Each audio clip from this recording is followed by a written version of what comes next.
So as people are joining us, we want to thank you for tuning in to This Is Not a Drill. My name is Melina Abdullah. I'm an organizer with Black Lives Matter, one of the co-founders of Black Lives Matter Los Angeles. Every week we've been doing this series, This Is Not a Drill, which began with us kind of being locked in the house and not being able to be in the streets as much, and wanting to get as much information as we could to our people around coronavirus and what was happening in our communities. And so we started doing this series, This Is Not a Drill. Last week was our first week running into some technical difficulties since being on Facebook, but that recording is up online on our Facebook page, on our YouTube. I think you can also access it on our Instagram. And that conversation is around a really important bill that we have moving.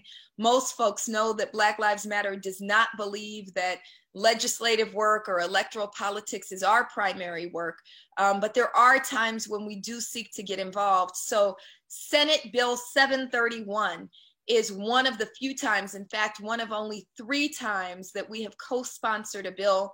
This bill is written in honor of our loved one, Kenneth Ross Jr., who was murdered by Gardena police officer Michael Robbins in his 4th shooting. This bill, SB 731, would give us the power to decertify police who murder our people. Many of you know that district attorneys around the state and around the nation are often in cahoots with murderous police officers and refuse to prosecute. And so what happens, as most notably with the case of Tamir Rice, is those officers often jump, even if they're fired from their policing unit, they jump from one policing unit to another. And so we want to prevent that from happening. We want another mechanism. Senate Bill 731 will be our opportunity to at least take their badges, even when district attorneys refuse to prosecute. So that's what last week's This Is Not a Drill was about. We had phenomenal guests. We had artist and activist Aloe Black join us. We had state senator and author of the bill, Steve Bradford, join us. We had our own sister Sheila, who's been our policy lead on this bill, join us. We had James Birch from Anti-Police Terror Project on. And then, of course, and most importantly, we had the mother of Kenneth Ross Jr., Miss Fuzia Almaru, join and talk about why this bill is so important. We can't just say his name. When we say the names of our loved ones whose lives have been stolen, we also must do work in their honor. And I hope this resonates with Reverend Dr. James Taylor. I've been lifting up that it's actually blasphemous, in my view, for you to say the name George Floyd, for you to say the name Kenneth Ross, for you to say the name Waukesha Wilson or Breonna Taylor and not do work. That's blasphemy.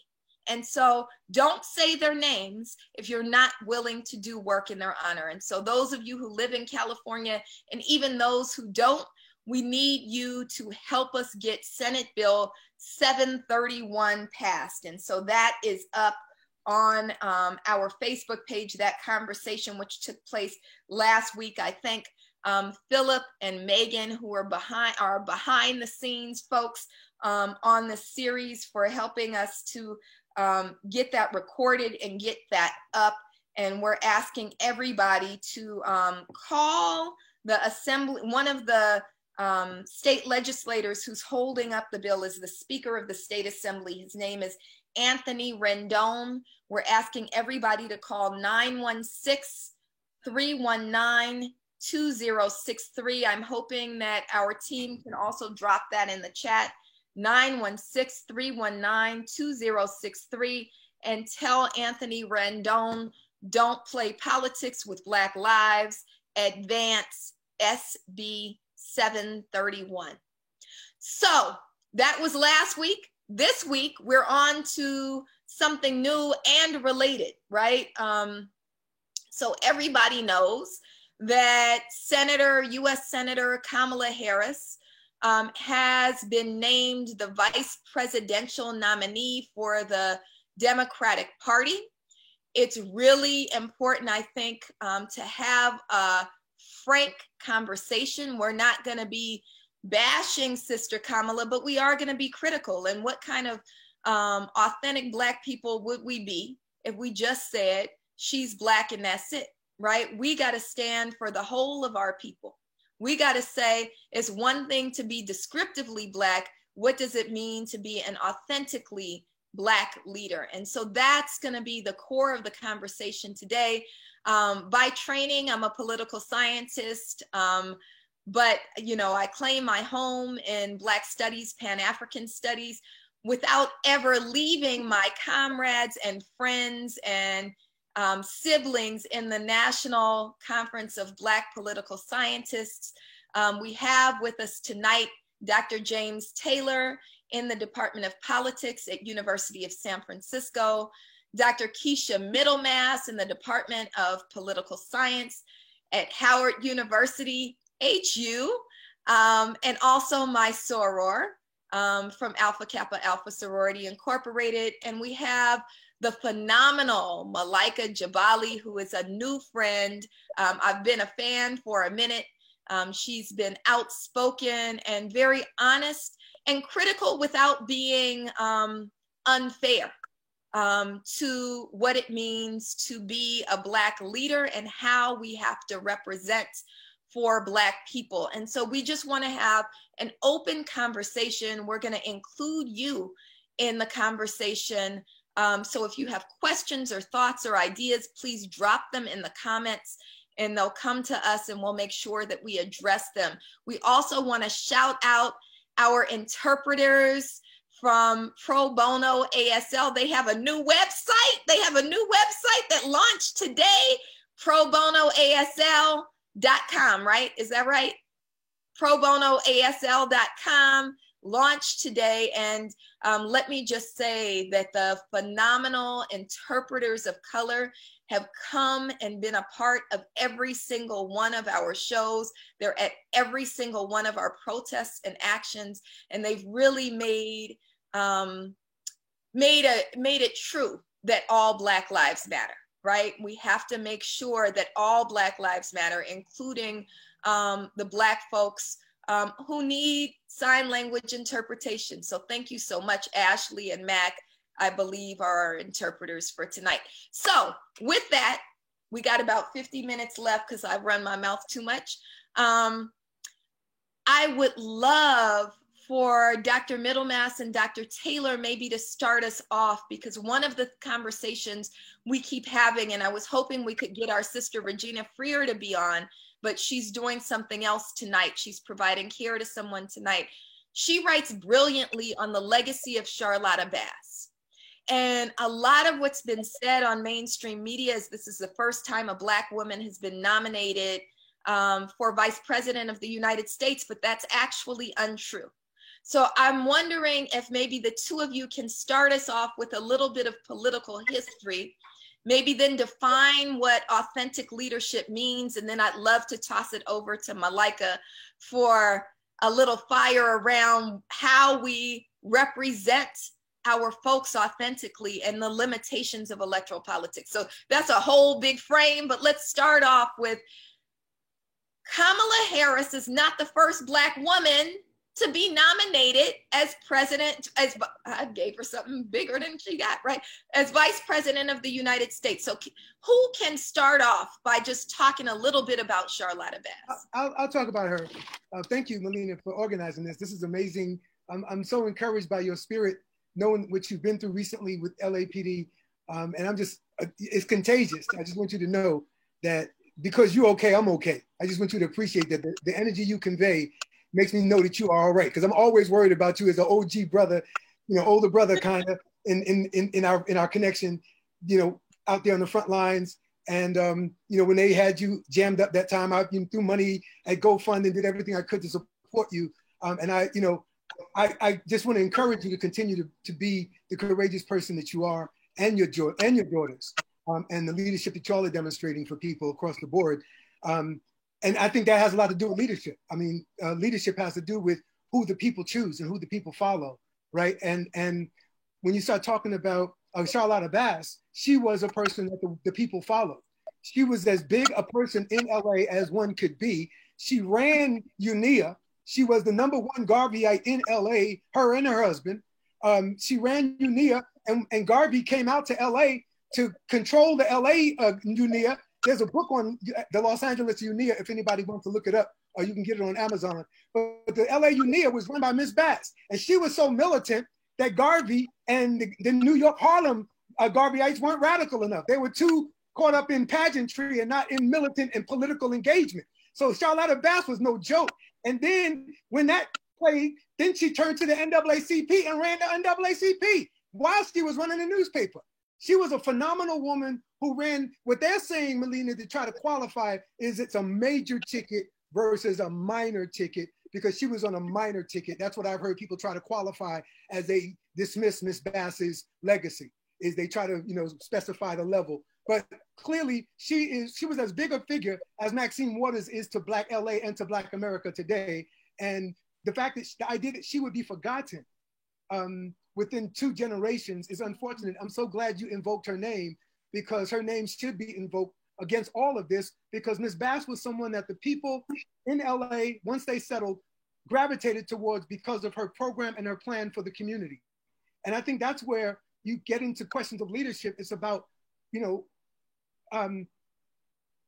organic leadership seems to be about those who the people define, as opposed to those who are defined for the people.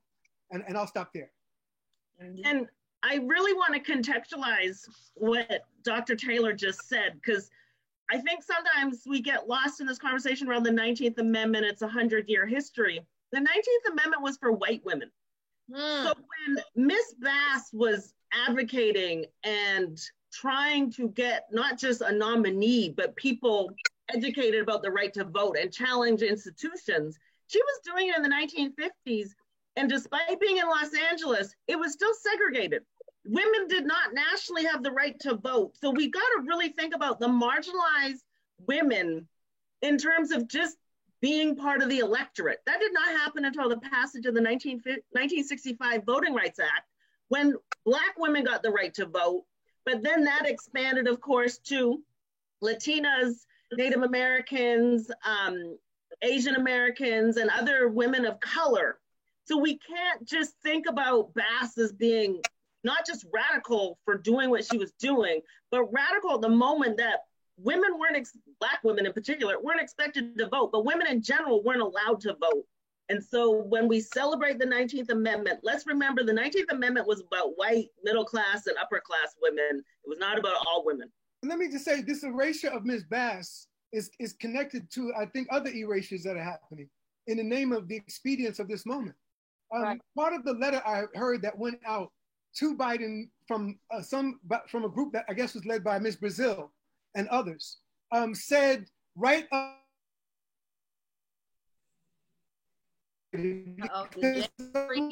Harriet Tubman, who was everybody between Harriet Tubman and Michelle Obama and you sisters on this call.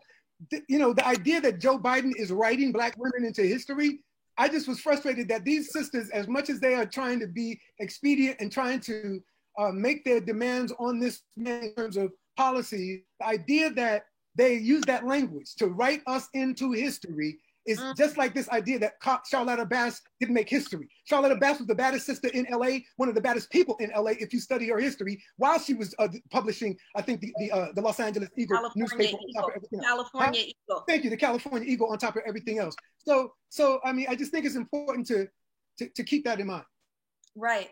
So I want to get Malika in on this conversation, because one of the things I love about Charlotta Bass, my favorite Charlotta Bass quote, is win or lose, we win by raising the issues. And so you've had a lot to say about what issues are coming with Kamala Harris. So as the vice presidential nominee for the Democratic Party, how do you feel about what issues Kamala Harris is bringing with her and what approach she's willing to take on those issues? I think we are all familiar, and you guys are in California, you've experienced her work the most. We're all familiar with her record where she might have taken one step forward when it came to criminal justice reform and then 2 steps back, where she might argue for certain reforms related to marijuana charges or transparency, and then she takes 2 steps back by trying to campaign as being a tough on crime prosecutor and moving even to the right of one of her conservative opponents in one of her races. And so we can see this sort of ambivalence with her record. And so she's going to bring that. But I think it's really important for us to also frame this conversation where Kamala Harris is just bringing the status quo of a capitalistic, a militaristic, imperialistic American government. And so we are thinking about what she's doing specifically to advance or not advance, you know, our movement. But at the bottom line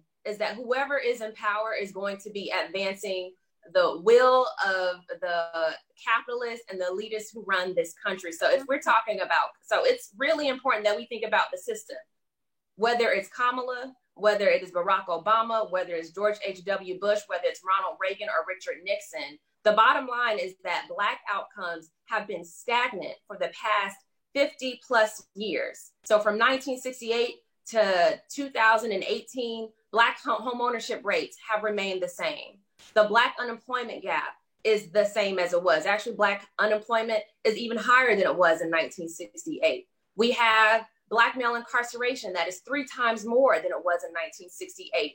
So we can look at what she's doing specifically. We've all, you know, a lot of us have traded those points, but I just want our people to raise our consciousness to understand that whoever is in office, we have to hold them accountable because they are going to be accountable to the donors, the billionaire donors that are funding their campaigns.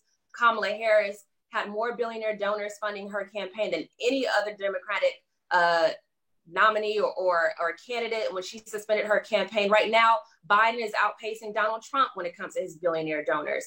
So she is the face of the American empire. So it's not so much about her, even though it is about her in this moment and she's making news. It's about us understanding what is really going on with the American empire and us creating the tools so that we are not, you know, cleaning the master's weapons for him. We have to arm ourselves and organize our own communities, but we can't be justifying the crime. Say that again, Malika. We cannot clean that was a hell of a line. We should not be clean. Go ahead. Go ahead. You say that. That was good. I'm gonna write that one down. We cannot clean the weapons masters for him. We have to arm ourselves. So now you have people who are so proud to see, you know, their soror up in there with Mary J. Blige coming out, that we're starting to rationalize the crime bill and revising history. We're starting to rationalize why we can jail truant children's parents and their mothers. We cannot rationalize the things that the oppressor has normalized for our people. We cannot rationalize that. And that is the danger of having someone who is representing a system who looks like us or who looks like some of us, who might share some of our backgrounds, if we are not organized and if we are not thinking systemically. I really want to echo and contextualize what Malika has said, that the idea of Kamala Harris or when Barack Obama was elected officials at the highest office look like us, but they're not going to save us. They're not our saviors. They are coming to work within the institutions that have been set up by the oppressors. And so this idea of 1 step forward, 2 step back actually happens often. If anybody looks at government, it's incrementalism, it's small changes on the edges, and then there's a moment in time that there's a big advancement. And those big advancements only come when people are organized. So let me ask, because I think you're raising good points, Malika, and I appreciate what you just said, Keisha, and there's also the reality of it. So I hear what you're saying and my mind is with you, Malika. Absolutely. When Barack Obama was running, I was teaching a class called Black Power at Cal State LA. And we have to like market our classes because I'm in Pan-African Studies, right? So we're trying to get students in. And my class flyer said, can Barack Obama win? And then the next part of it was, and if he did, would it make a difference? And my answer in my mind was, no, it will make no difference, right? Because I knew I read The Audacity of Hope, right? Which tells you he wasn't even a liberal. He was like a mainstream. He was not progressive, let alone radical. He wasn't even liberal. He was a moderate, right? So I read The Audacity of Hope. I was saying Barack Obama, and now people are really going to be mad because now Barack Obama is like the second coming of Jesus Christ, right? So you can't say nothing terrible about him. We can critique intelligently. Well, I want to encourage people. I mean, that's what we do, is tell people to read The Audacity of Hope and decide for yourself. He said he is a moderate, right? And so my mind was saying he's a moderate, right? My mind was saying Cynthia McKinney and Rosa Clemente. And then I got that damn video. Remember who was that? Wyclef Jean that put out that Yes We Can video? And I remember sitting in my office, listening to the video and chanting and crying, yes, we can. Yes, we can. And then I was all in. And everything Obama. Now, I'm from California. I live in California. I know Kamala Harris's legacy, which I believe is actually a mixed bag. I'm not completely critical of her. There's some good shit that she did, right? But when she came out last night, there was this, and you raised it up, Keisha and I are both AKAs, right? I'm from Oakland, right? I went to Howard, right? I like the same music she likes, right? And there was this piece of it as a Black woman where I felt my emotions getting away from me and having to remind myself that emotions make wonderful followers, but terrible leaders. How do we, as Black women, as some of us who graduated from HBCUs, who are in Black Greek letter organizations, how do we recognize that emotions are real, but not allow emotions to lead us as we make decisions? She's not even a presidential candidate. She's a vice presidential candidate. And Joe Biden absolutely sucks, right? I won't call him a mixed bag, right? Right. So anyway, Keisha, I'm sorry. It's that reality is if we can critique Democratic candidates and do so very easily because there's no such thing as a perfect candidate. And so I really do want people to think about, yes, we can critique Biden's record. We can see some movement. We can critique Harris's record and we can see some movement on the edges. But I really do want us to put it into the larger perspective. Are we critiquing to bring them down so people don't want to be energized and vote? And that's like the emotion. We want to go support these, at least Senator Harris as my Sarah, I want to support her.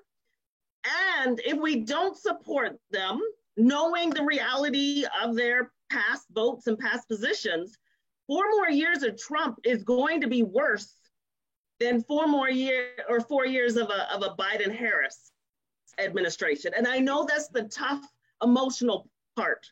We want to be able to hold our leaders accountable. So we organize, we uplift when Senator Harris actually did some good, and we make sure the media knows that she was just not awful, that she actually implemented some good programs, but then we critique the position she took. And knowing that she would be a better VP than Pence. There are no perfect candidates. And I would add, there's a real dynamic in which, there's a question of what all the Black women have been doing electorally, at least since 2015.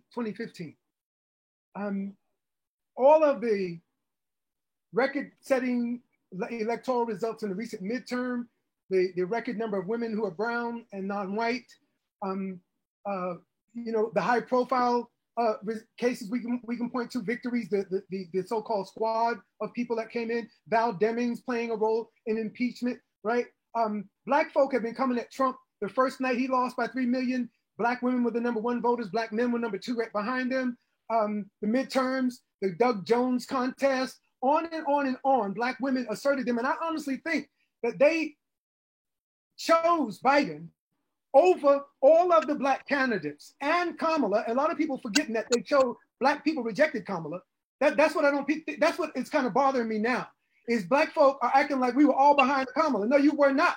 Y'all got behind her recently. Y'all rejected her throughout the primary the entire time. You said no to her and to every other Black person because you know the only white person that they're going to vote for right now is a slight racist, just like Donald Trump, named Joe Biden. And Black women in their wisdom, I think in the same way that you see Black folk did in Chicago in the 80s when they pulled Washington out of Chicago and recruited him. I talk about this in my book, this idea of elite recruitment. They recruited Biden, I think, as a lesser evil white, because they know, even though Bernie's policies are closer to King's and the New Deal and the Great Society, they know Warren is closer to Black policy positions. They know, that there were Black candidates available. They rejected all of that. They rejected their own policy preferences in white candidates who are progressive because they know these white folk ain't gonna vote for them, and they rejected Black candidates outright. They chose a white man who every time he opens his mouth, we have to act like we didn't hear it. And that's exactly who they will vote for. And Black women, like it or not, strategically, we can talk about this in terms of political science, but that's what they did. They recruited this man and sustained him throughout the primary for their purposes, because I think in their wisdom, they understood there's a phenomenon called they won't, so we won't. And it was demonstrated in California where Sha'Carri Byerly down at UCLA did a study that showed that Black men were the #1 supporters of Elizabeth Warren in the state of California. They wanted her to run. Black men were for Warren, but nobody else was, because they were burned by the recent results of the national election where a woman got the vote, but she didn't win the office. And so there was this whole idea that because they won't vote for a progressive like Bernie or a woman like so-and-so, then we won't. So that same dynamic, I think, is in play here, where Black folk are like, these white folk ain't voting for no Bernie. These white folk ain't voting for no Warren. These white folk ain't voting for no guy up there from Washington State, Governor Inslee. These folks, Leon Castro. They are in a racist mood, and we're going to give them a racist we can accept. And that's what but James is really talking about a calculation, a strategic calculation of voters. And Black women don't get the credit of being strategic, smart voters. Let me just say, I'll say about this. Let Malika get. I got 30 seconds. I'll say 10 seconds. The only point I want to make is just to tip off Keisha's point is the idea that Kamala Harris is the logic of it on the other end. That it led to her is where I have a problem. Right. I'm sorry. Malika, go ahead. Yeah. So as someone who does, I do a lot of political reporting where I talk to Black people on the ground all the time. And I talk to the Black working class. I talk to Black millennials. I talk to Black people who are disillusioned with the system and Black people who have bought into the system. And I want to push back on some of the assumptions that we are making about the 2020 primaries, and actually remember what happened, because the week before South Carolina, just 2 days actually before South Carolina, Black South Carolinians had varied for that entire month, where Bernie Sanders had gotten very close to Joe Biden and actually had overtaken him just 2 days before the South Carolina primary. And then when you look at the polling data, the exit polls, just about every single position that they voted for were progressive issues that they believed Joe Biden actually believed in, but they did not think, for whatever reason, that another candidate who was more progressive would have viability. So it's not as if Black people have all this infinite wisdom. We vary. Black women should not be elevated to some mythical status. We can believe in the Democratic establishment. And when Clyburn said, well, this is the man we're going with, we're talking about, and I'm from the South, I'm Georgian, I was raised in Atlanta, outside of Atlanta, and we believe in a Democratic establishment and our church establishment. And if our people, our preachers, our family members are saying, well, he's the one that folks are saying we have to go with, and if our media is saying that this is who we have to go with, it's not as if we don't believe that things can change. this is what we are comfortable with. This is what a lot of us are used to, this idea. So it's not as if our progressive values somehow got subsumed because we believe that white people are going to vote for Joe Biden when Bernie Sanders had won every single race up until that point with white voters. And so I think if we just take this back to Kamala Harris and how she was performing, she did worse than Bernie Sanders, as you mentioned, Dr. Taylor. She did worse than Bernie Sanders amongst younger Black voters. Joe Biden did worse among Black voters amongst those who were under 40 years old. So I think that it's a lot more complex than that. And I really want us to center not center younger voters, but to center the Black working class, many of them who are younger voters, who don't necessarily see themselves in a Kamala Harris where, you know, they got roughed up by people who were promoting her policies. They got roughed up by Joe Biden, who was promoting his tough on crime stance for 40 years, who was more conservative than Ronald Reagan. Ronald Reagan had to veto a crime bill that Joe Biden was trying to push in the 1970s. And so this is not some enormous wisdom. I believe that we need to elevate our consciousness. We also need to elevate our political education. We're not infallible. We can be, you know, subsumed under the rhetoric and the optics politics, because I was proud of Barack Obama. That was one of the first people I got to vote for in 2008, running in Harlem and being proud and crying. And that's going to happen. But if we look at the record and look at the state of Black people over the past 50 years, we have to come down to what's really the main issue. And somebody who looks like us is not going to be all that's going to be needed. So you don't represent me just by having my complexion. So there's two things that you said that I think is important and kind of moves us into the next set of questions and this conversation, where I want to take this conversation. One is the legacy of Joe Biden, right? So now all of a sudden, we're in this revisionist history where Joe Biden is a friend of Black people. We need to remember that even in 2008, when Joe Biden was selected as Barack Obama's running mate, he was selected because he was believed to be able to bring the white racist vote with him, right? That he was seen as a counterbalance, not a compliment to Obama. That Obama who was moderate, was seen as too progressive and too Black.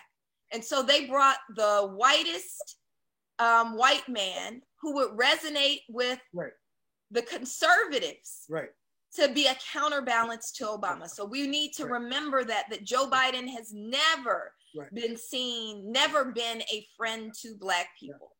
So he actually makes me vomit every time I hear him, like literally, like I have to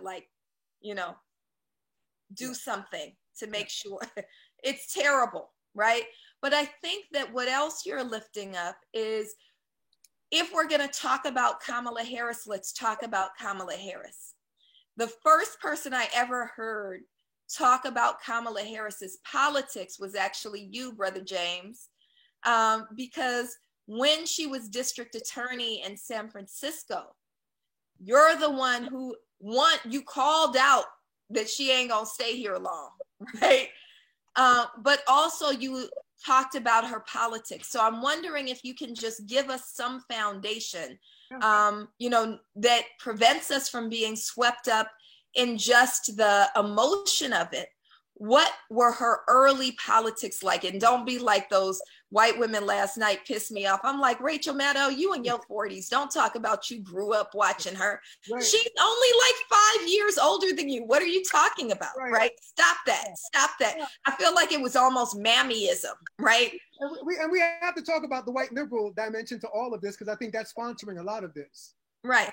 But Kamala's record, is well known, as you all have said, but one of the things that me, Mark Sawyer, and Catherine Tate point out in that book that we wrote on marijuana legalization in California, Prop 19, the book is called Something's in the Air, Race, Crime, and Marijuana Legalization, is in my chapter, I went through all of the counties and studied all of the district attorneys in California around marijuana law enforcement in terms of sales and things and possession. And Kamala Harris was the #1, the toughest in the state of California, because San Francisco is a city and a county. So as the county prosecutor, she was the most punitive county prosecutor in the entire state, including conservative white counties, in punishing only Black people who were middle-aged like herself, not young, not the teenagers, not our children, but people from her own demographic, me and her demographic. She went after our generation, the so-called OGs of the hip hop generation or the youngest of the baby boomers, wherever you want to plug us. That's where she did her most harmful damage with the policy that she used as a rebound off of the national policy of tough on crime and called it smart on crime. But smart on crime was really just the San Francisco spin of focusing and targeting on Black people in policy. That's what happened with Smart on Crime is it targeted specific cohorts of the Black community in San Francisco and had devastating effects. And the other part of her identity issues, right? I don't really want to get into her Blackness and all of that, but I think it is significant only because in San Francisco, it changed about 3 times as she was local. And again, I'm not talking about how she relates to her family and how she relates to her people and identity amongst them, because I'm sure they could care less what the rest of us think. But I'm telling you politically how it played out locally. First, she was Black. Then as she went from from prosecutor, from AD to AG, all of a sudden you start hearing Indian and Jamaican. You're like, huh? Oh, okay. Oh, okay, well, I guess she got some Indian. I didn't know that, but okay, she got Indian and Jamaican. Okay, good. Now, mind you, I brought her to campus to speak to our campus, right? And she was very graceful, and I'm glad she came. She did a great job and did an amazing job that night. But when you move beyond that and look at her record, the further she moves up, the less and less inclined she is towards Black identity. And I think it served her politically. And if you listen carefully, whenever she talks, now she may have to change it right now, but in the primary, I listened. She would say, a woman of color, woman of color, woman of color, Black, woman of color, woman of color, woman of color, Black. She had a rhythm where she would say women of color 3 times to an audience, say Black, and then go right back to women of color more. And that was her tactic. And then she said she's just a proud American and said, forget all of y'all, kind of like Obama. So she's trying, I think, studying Obama and how, like you say in that book, how Obama negotiated identity in order to meet the bare minimum requirements of Black folk being able. And then the difference is for Black men. This is a whole nother part of our conversation, is the sort of confusion I think some brothers might have about, I'm glad Malika, put the check in that she put in, because otherwise brothers are sort of confused, like, okay, are we supposed to support her or not? Because sisters are, sisters on the front line, but we don't want to get in the way of what they're doing. But at the same time, the main ones on the tipping end of her policies have been brothers, in terms of, so it's almost like the Black community has been split. And this is gonna get me in trouble, but we're gonna say it anyway.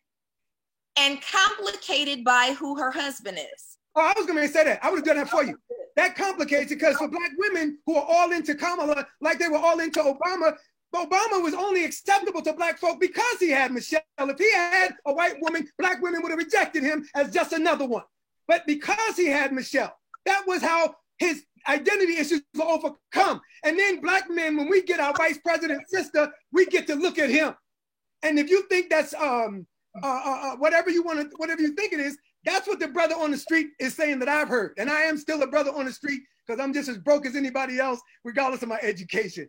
I'm just saying that there's a reality out there where there's almost multiple Black Americas emerging in response to this. There's this elite response on CNN, MSNBC telling us this is great history. And everybody's saying history, history, history. And I'm like, but we just got finished doing history and that didn't pay out too much. Obama's history didn't do that much for us. So why are we going back to history? Is that the result of the desperation we have? That's what I think it is.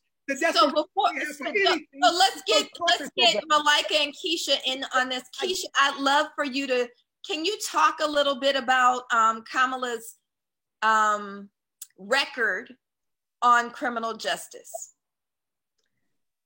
Yes, but just to echo what James was talking about, the Black vote is not a monolith. And we can't get into the narrative that just because we're Black, we all vote the same way.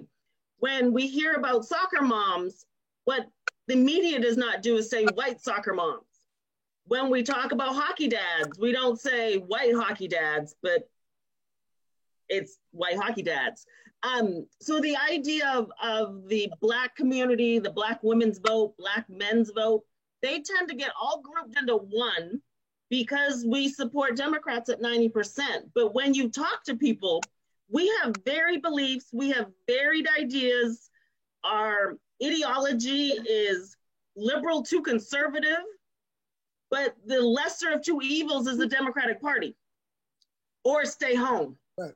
So when you start thinking about the policies of when Harris was Attorney General, or what I know more about her as Attorney General, but also as DA, she made a lot of decisions about being tough on crime. She was tough on crime in terms of drug possessions, in terms of going after those that are less fortunate on the socioeconomic status. And then she would have these small programs that would get funded that would help, you know, women who were victims in prostitution. And so she would want to help a small group of people.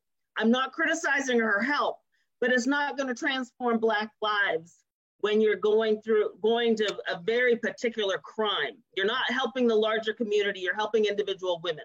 Not critiquing her for it, but it's not going to help Black families. No, I mean, we have to critique her, right? I know, but what I'm saying is I'm not critiquing her for helping those that were in prostitution, but I am critiquing it doesn't help the Black community. It doesn't help Black families per se. It helps the individual women.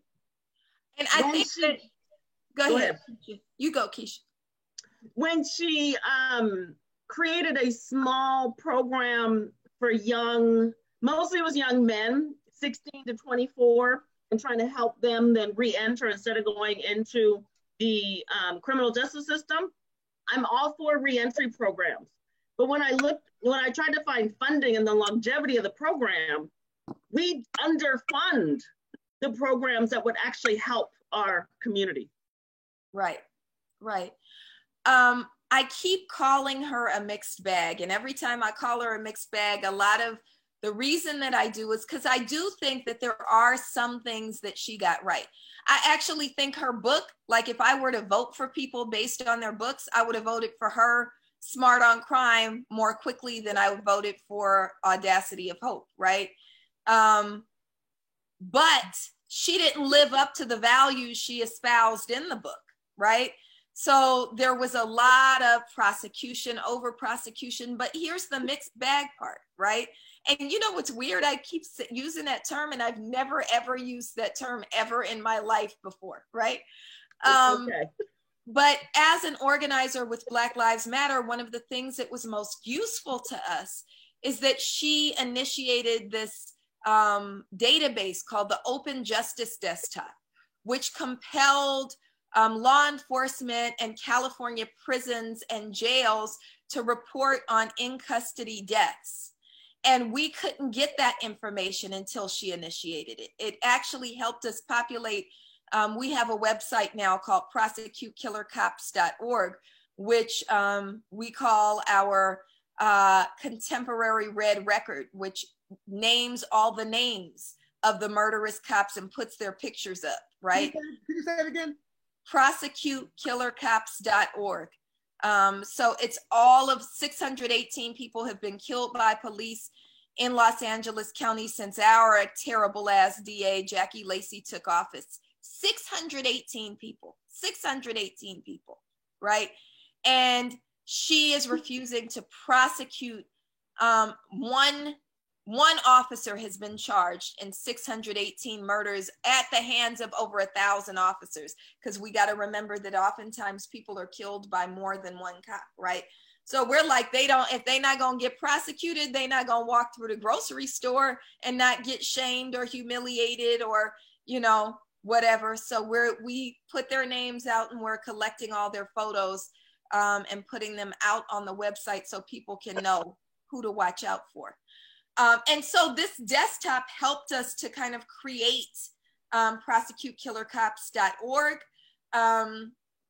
I remember when she prosecuted banks for subprime lending. I remember that, right? And she's done some fairly good things. She's also been accessible to us. And I know that that's symbolic because she hasn't actually done anything. But when I think about Javier Becerra and us trying to get access to his office, and there being literally a wall that prevents us from being able to have meetings with Javier Becerra's office, you know, I don't think many folks would say this, but I do kind of miss Kamala Harris because at least, you know, she would give us her senior people and say, here, meet with Black Lives Matter, which is also a good political move. But I also, as we're invoking names, I want to invoke the name of Mitrice Richardson, because Mitrice Richardson, who was murdered at the hands of LA County sheriffs, you know, she was the sister who was arrested for supposedly doing this minor crime of not paying her dinner bill out in Malibu, and then was arrested at this fancy restaurant for not being able to pay her bill. They bring her into the station. She, of course, lives in Los Angeles, not in Malibu. They arrest this very young woman and then release her out into the darkness in the middle of the night. And she's murdered. And her remains are found sometime later. It was found that there was absolutely foul play. Her remains were moved. And so we believe that LA County Sheriff's has more to do with it than was revealed. Her family actually went to Kamala Harris, met with Kamala Harris, and Kamala Harris didn't respond to Michael Richardson, Mitrice's father. And so I want to invoke Mitrice's name and lift up what that means, that maybe you're accessible but not responsive. So Malika, just what is your opinion on what she's done and what she hasn't done to advance the work that's necessary for our people? I think it follows along what James is saying, where she would say woman of color, woman of color, woman of color, Black, where she's played politics for herself. I really don't think that this is really about what she's doing for Black people. I think we have to think of Kamala Harris as an individual who was doing politics for her. So she's finding ways to be able to placate people or appease people when necessary. But when she had other opportunities to do so, to push the needle, to say Mike Brown's name, to say Sandra Bland's name, to create more police accountability, because we have some of these same police accountability issues in New York State as well, where I am based, where police unions have made certain records illegal for local governments and for the general public to be able to have access to them. And so she refused to support legislation that would make other data more accessible for people. And so she would do one thing and then go 2 steps back to undermine a lot of that work. And so I think of Kamala Harris not as this representative of Black liberation. And I think a lot of us know that, but I don't even think she's necessarily we should herald her as somebody who's here for Black progress. I think she is here to progress her career. I think she has shown time after time that she's willing to undermine Black people, people of color, working class people, in order to progress her own career, to kind of change with the winds a little bit.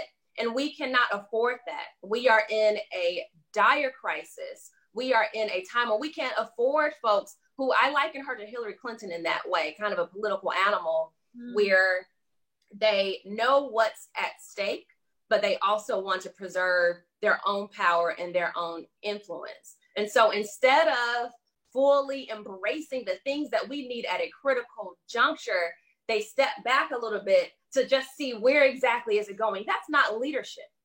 We're talking about a Black woman and making history as a leader. Leadership is not waiting for other people to tell you what to do and figure out what's going on. to what's politically viable in order to take a position. And right now we need strong leadership where we're not questioning whether somebody is going to defund police officers, where we don't have to second guess and question whether somebody's actually going to prosecute the banks, because she didn't. She settled with a lot of banks, but when she had an opportunity to prosecute one West Bank with Steven Mnuchin, she chose not to, and then he donated to her campaign, and then she was quiet about it. We cannot afford quiet leadership at this point with so many Black people who are dying, who are losing their jobs, who are getting evicted, who are being faced with the police state, and what you can offer is platitudes. This is urgent. If you go to Milwaukee, where she was having her, where the convention is being held and where she was standing at that podium, right now you go outside, Black men are being incarcerated there more than any other state in the country. The income inequality there is worse than any other state in the country. So we can't afford people pussyfooting right now. We're about to enter a depression. So thank you for that reminder, Malika, because I forgot that she settled with them.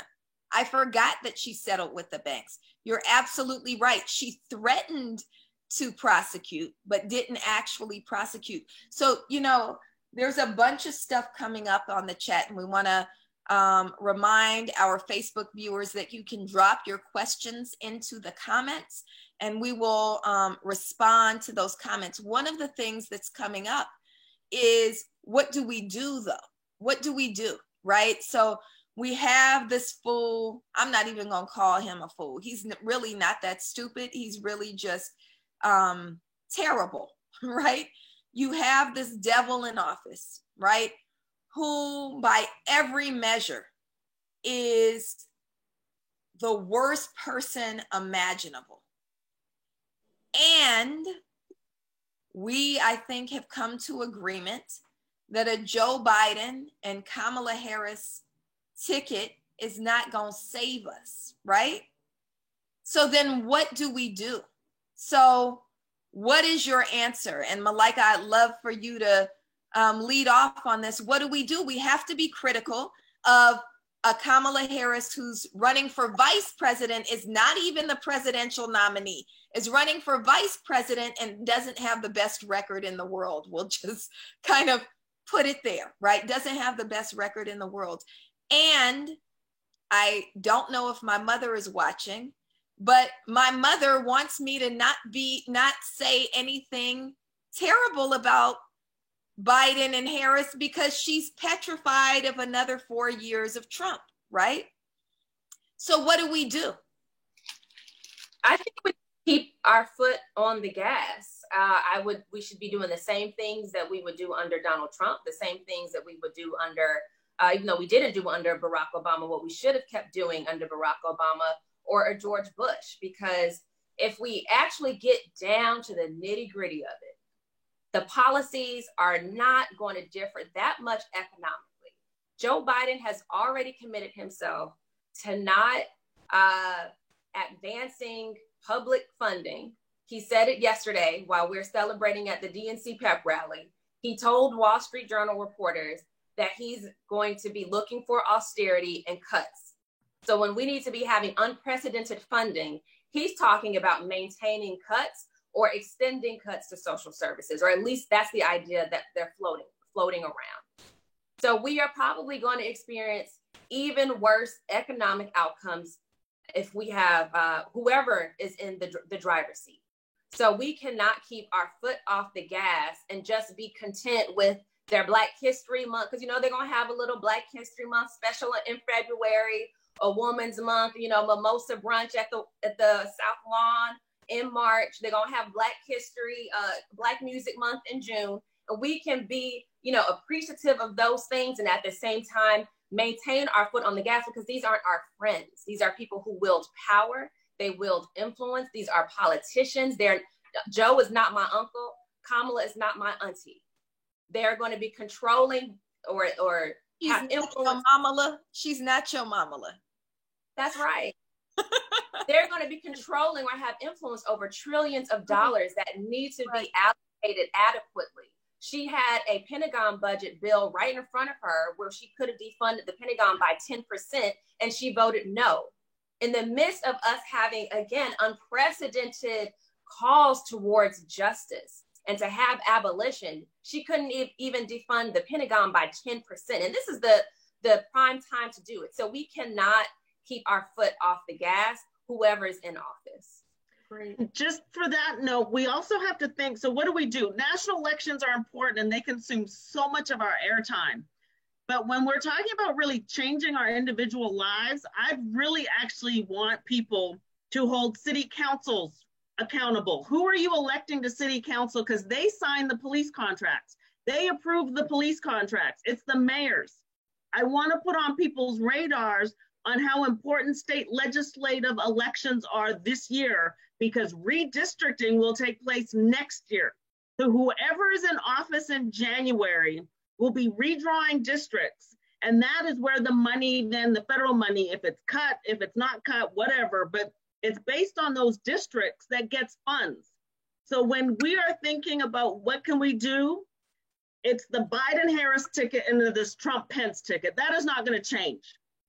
And I would encourage you just to pick the lesser of two evils, because 4 more years of Trump, we know, as Michelle said, it will get worse. However, elect progressive prosecutors. Figure out who's running for DA at your city and your county level. Figure out who is running for city council and hold them accountable. We do not hold city councils and mayors accountable when it comes to those police contracts. That's really where we're going to see reforms. So that defund the police, that actually is a call to mayors. So our terrible ass mayor in Los Angeles, who's now, flaunting himself as a successor to Harris for the US Senate. It's important to remember that at a time when we are facing a global health pandemic with an unprecedented economic fallout, he chose to increase police funding. He chose to appropriate our words when we say reimagine public safety, stand before our language that he stole, right? Put a sign up that said reimagine public safety, and then say, now I'm going to charter a new police bureau called Community Safety Partnership, because I know people are too stupid to understand that just because you put community in front of police doesn't make it good, right? So it's really important what you're saying, Keisha, around that local elections are important, right? We got to vote out, if you're in Los Angeles County, our terrible ass DA, who's one of those skin folk who absolutely ain't kinfolk, right? We got to vote her out. But James, I'd love to hear you chime in on what else we can do beyond these local elections. And I'll just be very clear that in California, we do have some freedom. It's gonna go Democrat anyway. And people get mad at us for saying this, but I have other political scientists on here who understand that we are in a winner-take-all system. If you know your state is going to go Democrat, you actually do have freedom to vote for third parties without giving your vote to Trump, right? And there's some benefit that comes from that, because when third parties get a certain threshold of votes, it makes them eligible for public funding. So can you please rescue me on this and validate what I said? My mother thinks I'm lying. No, you're right. It's true. Okay. Completely right. And that's why I thought even the Black Panther Party here in Oakland should have maintained a party formation and presence only as a local Black party like the Green Party around the Black Panther Party agenda, which was not a racist agenda. It was a progressive agenda that a lot of people can attach to. I feel like they should have made, like when Bobby and Elaine Brown ran in '73, they should have done it as Panthers and kept that party alive for 2 generations. We should still be running it locally to push the Democrats progressive left. And that's what the Green Party has done locally in Democratic circles. In San Francisco, everybody's a Democrat. So Kamala being, is Kamala the conservative in that she's a part of the Phil Burton establishment, that is the Willie Brown establishment. And that's the revolution against the old white conservatism before that. So it's just, it goes on. But I think it's important to recognize part of the Black predicament in America is, even if it wasn't Trump, it would be a Republican who we still would find probably more racist than the Democratic candidate openly, probably, theoretically, right? That's been the history. And the problem is that Black folk have been able to had to resort to green book politics, Just like the Green Book, we've had to choose this lesser evil because of the two-party system. We need more parties. We need a multi-party system. But when we got two parties, people say, black folk are on the plantation. Well, if there's a plantation, then there's two plantations. We need 20 plantations. Then black folk can choose what they want. And then you can see that black people are way more flexible than the two-party system. There's a lot of diversity in it. And I think the reality is black folks' politics have always been how to avoid the buckra, the redneck, the peckerwood.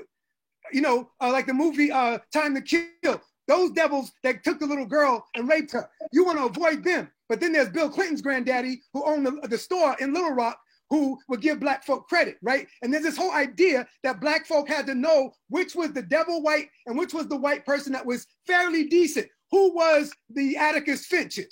Who was Atticus Finch versus who was the lyncher? And that's what we have, metaphorically speaking, in our national politics. We're having to choose between two bad options again, even on racial terms. So I think, unfortunately, until we get more parties, we're going to be stuck in these kinds of situations where we're trying to figure out how can we affect the political process. So I'm sorry. What Keisha's saying, in addition to our local electoral politics, to organize politically, locally as well. So that we need to be having reading groups. We need to be educating ourselves. We need to be thinking about who can be our future leaders, 2 and 4 and 8 years from now. We cannot do that if we're only focused on the presidential elections every 4 years. So we have to be thinking about raising our consciousness to build Black radical politics where we are.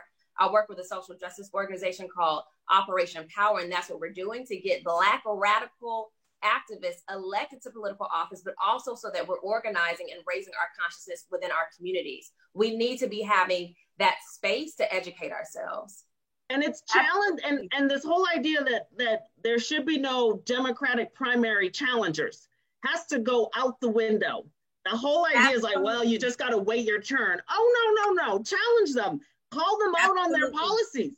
Absolutely. So look, we are over time. And this has never happened before, that our timekeeper got so wrapped up in the conversation that she forgot to keep time. And so I just want to say thank you to each of you.